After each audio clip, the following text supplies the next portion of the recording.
Welcome to Super Science University Bhagavad-Gita, which only can fulfill any of your wishes and will give you permanent happiness in the end.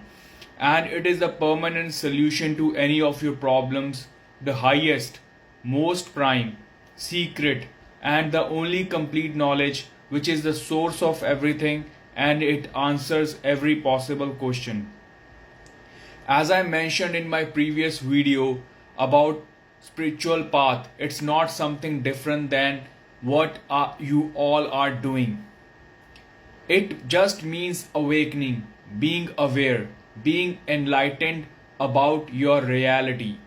Yes, after people are done with the materialistic world, they move towards spirituality. It doesn't mean it's the only way. No, you don't know your past or your purpose. So spirituality just awakens you. Everyone is spiritual, but they are not aware of it and the percentage of it. So why would you stay unaware about your own reality? And even if someone has just pure materialistic desires, still Bhagavad Gita proves useful to them. There's only benefit of being part of Gita. It depends on how much are you able to grab for yourself and how much you are awakened towards your own true self. There is birth, death, coming, going, change. Behind all this is the Ajat Sutra, meaning unborn, undying, always existent, nectar. Neither one who is born nor one who dies. Such a formula is needed.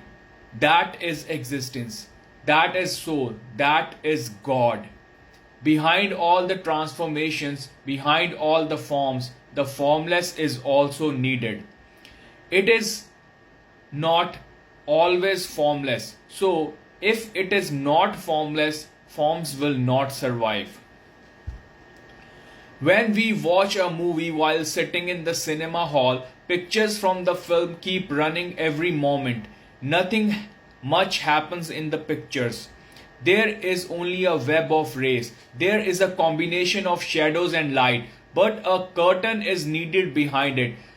That curtain is not visible at all as long as the film keeps running. The curtain should not even be visible. If it is visible, the film cannot be seen. As long as the film continues, the forms keep coming and going. The curtain standing behind is not visible. But if that curtain is removed, these forms cannot appear anywhere. These shapes cannot appear anywhere.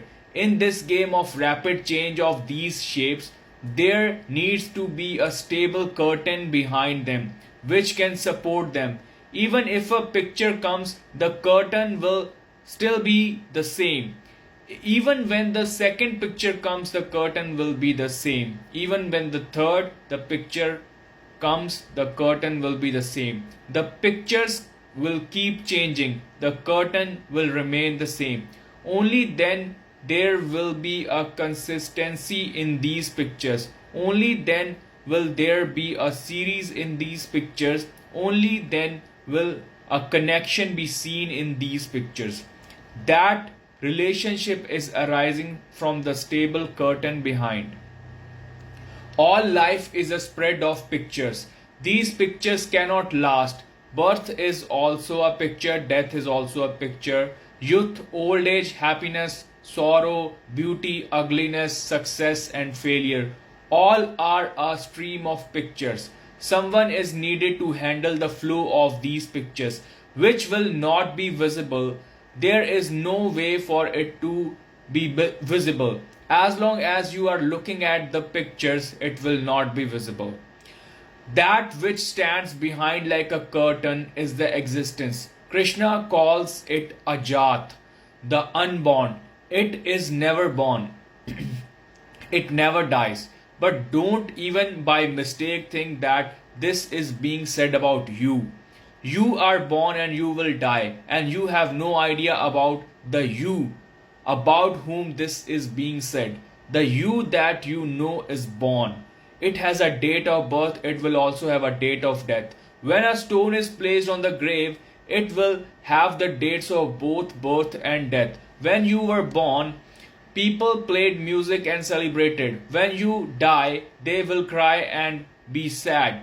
The more you know yourself, it is just a collection of pictures. It is useful to understand this in a scientific way as well, whether what you know is really a collection of pictures. Now we can brainwash. Now scientists have developed a scientific methods which are available through which we can wipe out all the memories from your mind. There is a man of 50 years. He knows that he is the father of 4 sons. He has a wife. He has a house. This is his name. This is his lineage. He has held this or that position. He has done this or that work. It is all the story of 50 years. He can be brainwashed. We can clean his brain. Even then he will be there. But then he will not be able to tell even what his name is. Then he will not be able to tell even how many sons he has, what lineage he has.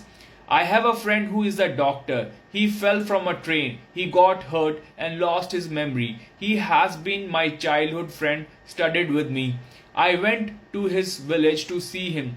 I went and sat in front of him. He looked at me and pretended he didn't see me. I asked him, "Didn't you recognize me?" He said, "Who are you?"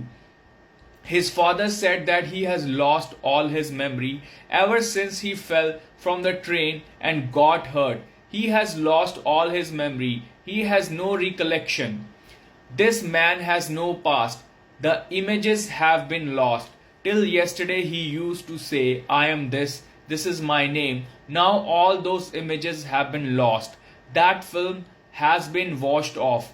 Everything has been washed away. Now it is empty, a blank paper.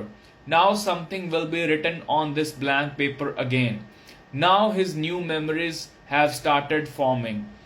When I went to meet him again, he said, "You must know that 3 years ago I fell down and got hurt. Now the memory of these 3 years has started to form again. But who he has was before 3 years, that thing has ended." Yes, when he is reminded that you were a doctor, he says, "You people say that I was a doctor, but I don't know anything.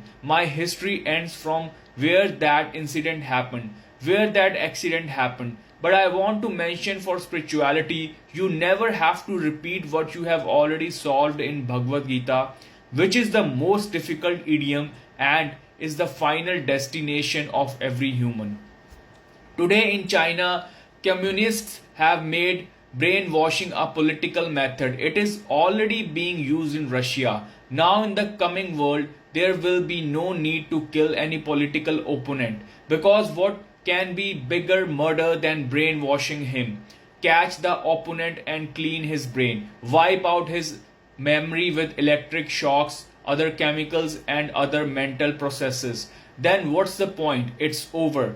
If you clear Marx's mind, then capital will be cleared. Whatever is in his mind will be erased.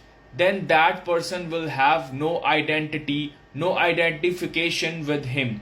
So what we call I, who was born sometime, who is someone's son, someone's father's, someone's husband, is just a collection of pictures and album, nothing more than that.